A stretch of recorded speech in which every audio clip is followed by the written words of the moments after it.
Hi everyone. 28F, never thought I'd be here writing this, but I really need to get this off my chest.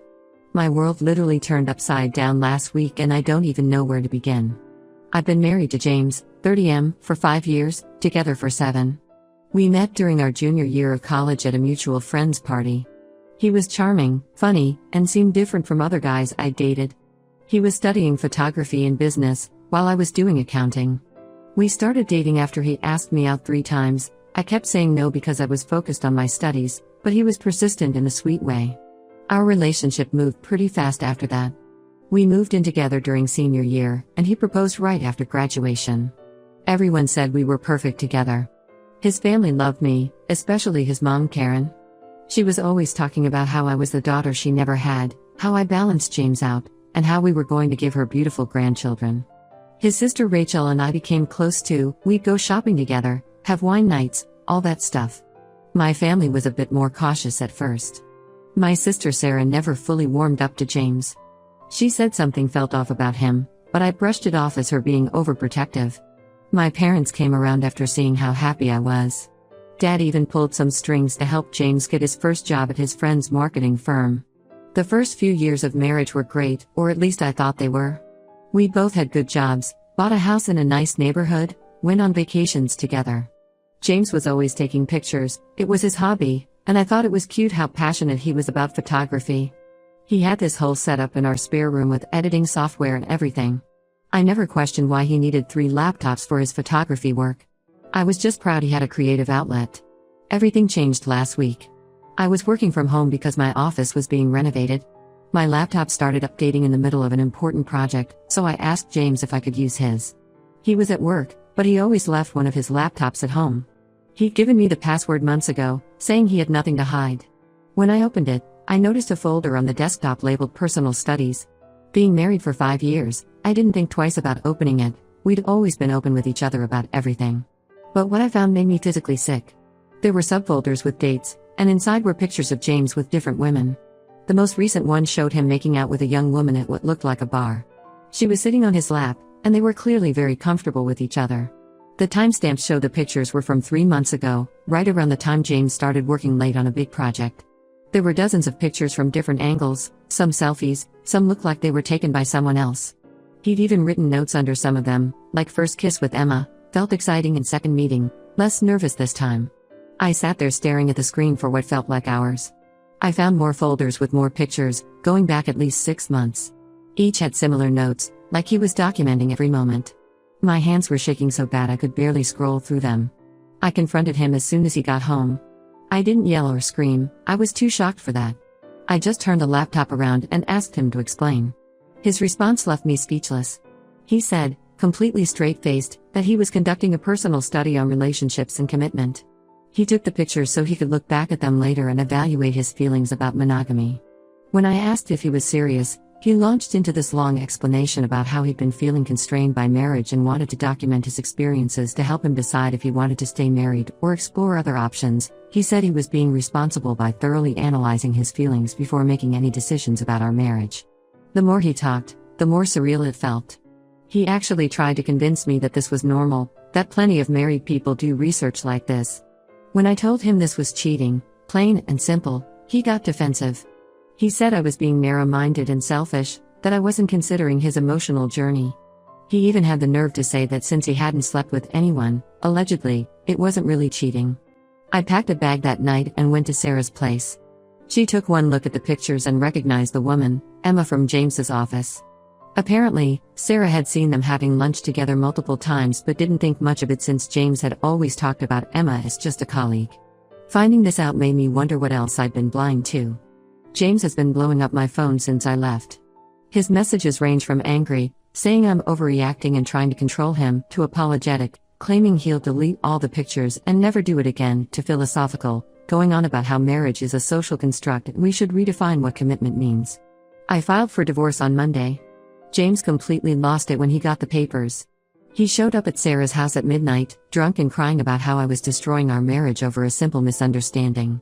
Sarah had to call the police to get him to leave. Then he started telling people at work that I was the one who cheated first and he only took those pictures as evidence. Since we work for the same company, different departments, This got back to HR pretty quickly. They called me in for a meeting about the hostile work environment James was creating. That's when I decided enough was enough. I forwarded HR the pictures from his laptop, the ones taken in the office parking lot, along with screenshots of his admission about why he took them. Turns out documenting your makeout sessions on company property is against several company policies. James got suspended pending investigation, and now he's panicking. He says he'll have to use all our savings to hire a lawyer to fight the company's decision. He's been calling me constantly, begging me to tell HR it was all a misunderstanding. But I'm done covering for him. He made his choices, now he can deal with the consequences. Right now, I'm still staying with Sarah, trying to figure out my next steps. His family keeps calling, telling me I'm being too harsh, that he deserves a chance to explain himself properly.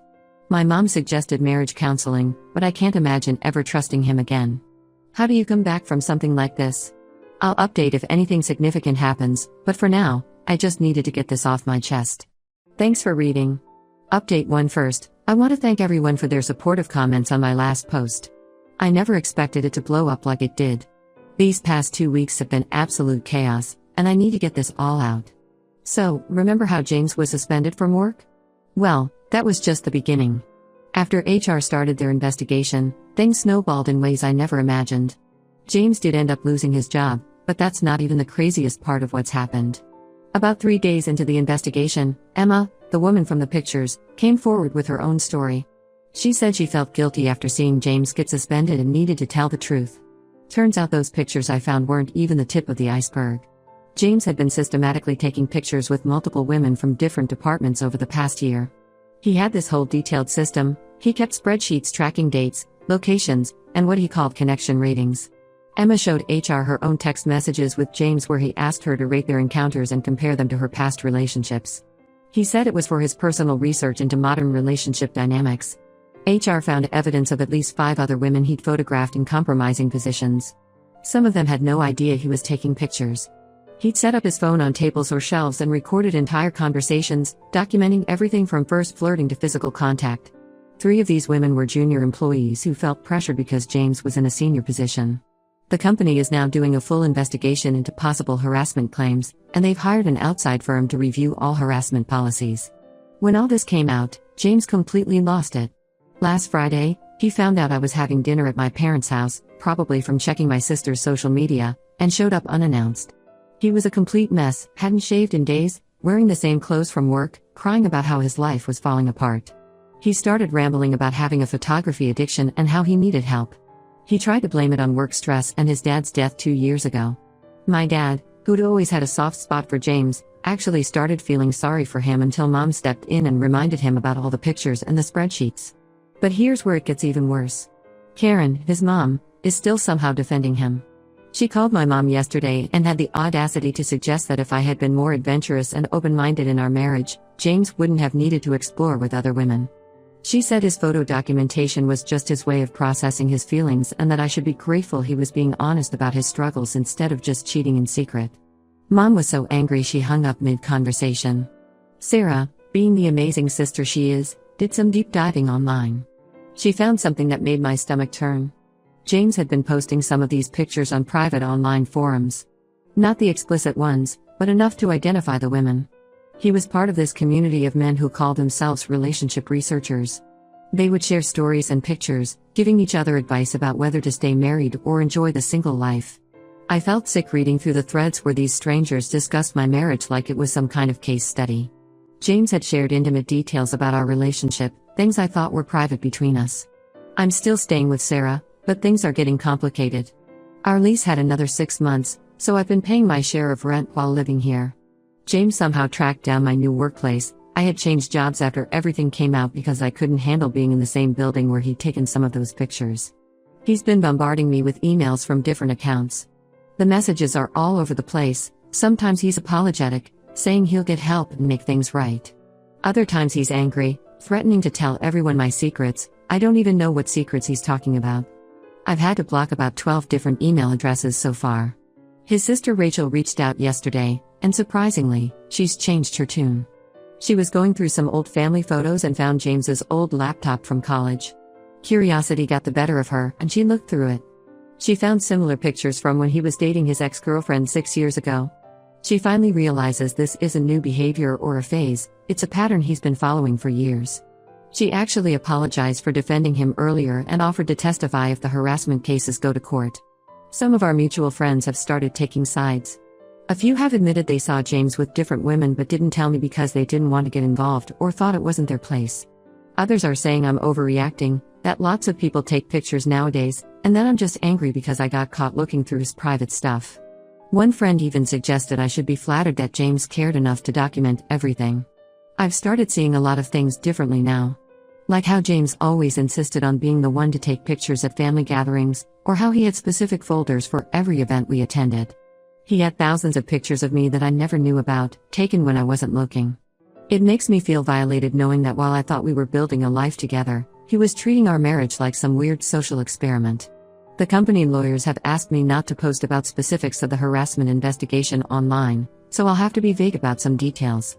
But I'll update again if anything significant happens. Right now, I'm just trying to process everything and figure out how to move forward. Update 2: things have taken an even darker turn since my last update. Remember those forums where James was posting pictures? Well, one of the women he photographed found them, and what she revealed next shook everyone. Lisa, 27F, who used to work in our IT department, found the pictures when someone sent her an anonymous link. She immediately went to the police because in her pictures, she was clearly unconscious. She's saying James drugged her drink during a company happy hour to take more explicit photos. The police got involved immediately and seized all of James's devices, not just his laptops and phones, but also memory cards, hard drives, and even his old college equipment. What they found was horrifying. There were hundreds of pictures of different women, some dating back to his college days. Most were taken without consent, women sleeping, changing at the gym, or in other private moments. The police are building a serious case against him. So far, 15 women have come forward with similar stories. I've been interviewed by the police twice now. They wanted to know if I ever noticed suspicious behavior during our marriage. Looking back, there were so many red flags I ignored. Like how he always insisted on keeping his old phones and laptops even though they didn't work anymore. Or how he would get weirdly defensive if I picked up his camera, saying I might mess up his settings. He even had a locked cabinet in his home office that he claimed was for protecting his equipment from dust. I never questioned it because, well, he was a photography enthusiast. Now I wonder what was really in that cabinet. The detective handling the case told me they found a hidden compartment in our basement where James kept backup drives of everything. There were folders organized by years, locations, and what he called categories. Some of the files were encrypted, and they're still working on accessing them. The thought that all of this was happening right under my nose, in our home, makes me feel physically sick. James's mom Karen finally stopped defending him after the police showed her some of the evidence. She showed up at Sarah's place unannounced, crying and apologizing for not believing me. She said she found old memory cards in James's childhood bedroom while cleaning, and the timestamps on some pictures went back to his high school days. Apparently, he had been taking inappropriate pictures of his female classmates even then. Too little, too late for her apologies, if you ask me. His sister Rachel is in therapy now, dealing with the realization that her brother isn't who she thought he was. She told me something disturbing. She found pictures of herself in some of James's old files. Nothing explicit, thankfully, but plenty of photos taken without her knowledge, like when she was sunbathing in their backyard or getting ready for parties. She's struggling to process this betrayal. The company where we worked is facing serious criticism for not catching this sooner. Turns out there had been 3 separate complaints about James's behavior in the past 2 years, but they were never properly investigated. One intern had reported feeling uncomfortable with how often he photographed her, but HR dismissed it as a misunderstanding. They've hired an outside firm to review all their harassment policies and are offering counseling services to affected employees. James tried to contact me again last week through his cousin Mike. He wanted to explain his side before the police investigation goes further. Mike said James has been staying at a motel because Karen kicked him out after finding those memory cards. He's apparently been calling everyone he knows, trying to borrow money for his legal fees.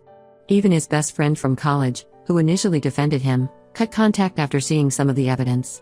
The most surreal part? Some of our old friends are still trying to minimize what he did. They keep saying things like boys will be boys, or at least he didn't actually assault anyone. One couple even suggested that this was just James's way of documenting his life and that everyone takes pictures nowadays. I've cut contact with anyone still trying to defend him. The police investigation is ongoing, but they seem confident about their case. They're particularly interested in the encrypted files and the forum where he shared the pictures. Apparently, this might be connected to a larger investigation involving similar cases in other states. I'll update again when I know more, but right now, I'm just trying to process everything. Every day seems to bring new revelations about the man I thought I knew. The divorce proceedings are moving forward, and my lawyer says given the circumstances, it should be pretty straightforward. Update 3. I think this will be my final update. A lot has happened since my last post, and I want to give you all closure on this situation. James pleaded guilty last week to multiple charges of harassment, invasion of privacy, and unauthorized recording. The evidence was so overwhelming that his lawyer advised him to take a plea deal. He's facing 8 years in prison, though he'll likely serve less with good behavior. The judge was particularly harsh during sentencing, calling his actions a systematic violation of trust and privacy spanning many years. The investigation revealed even more than we initially thought. The encrypted files they found contained pictures dating back 10 years. Some were of his female professors from college, others were of neighbors, babysitters, and even distant family members. The police found over 2,000 images of unsuspecting women. He had them all categorized and labeled with detailed notes about their daily routines, relationships, and personal lives. His guilty plea led to the arrest of 3 other men from that online forum. Turns out they were part of a bigger network that shared similar documentation of women. The FBI is now involved because some of these photos cross state lines. They're calling it one of the largest cases of organized harassment and privacy violation they've seen. Karen, his mom, tried to remortgage her house to help pay for his legal fees, but the bank denied her loan. She's been calling everyone in the family asking for money. Last week, she showed up at my new workplace. I don't even know how she found the address, begging me to write a character reference letter for James. Said it might help reduce his sentence. I had security escort her out. Rachel, his sister, sent me all the evidence she found of his early behavior. There were journals from his teenage years where he wrote about his photography projects, basically stalking girls from his high school. She's working with a victims advocacy group now, sharing her story to help others recognize warning signs. The divorce was finalized 2 weeks ago. James couldn't contest anything because he's completely broke. All his savings went to legal fees and victim restitution. The judge awarded me the house and car, not that it matters much, I'm selling both. Too many bad memories. I'm moving to Seattle next month. Sarah helped me find a job there with her company's West Coast office. It's a fresh start, far away from all this chaos.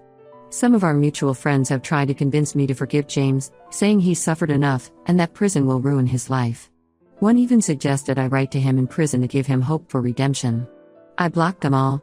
The company we worked for reached a settlement with several victims, including Lisa.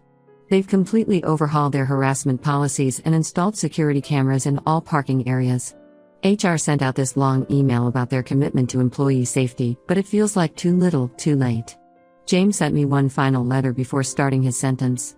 He wrote pages about how he never meant to hurt anyone, how his documentation was just his way of understanding human relationships. He said he hopes someday I'll understand that he did it all for art and research. I didn't respond. The letter went straight into the shredder. Some days I still can't believe this was my life for 5 years. I'm grateful we never had kids. I can't imagine having to explain this to them. The whole experience taught me that sometimes people aren't who they seem to be, and that's okay. What's important is recognizing the truth when you see it and having the strength to walk away. Thank you all for your support throughout this nightmare. I won't be updating again. It's time to close this chapter of my life and move forward.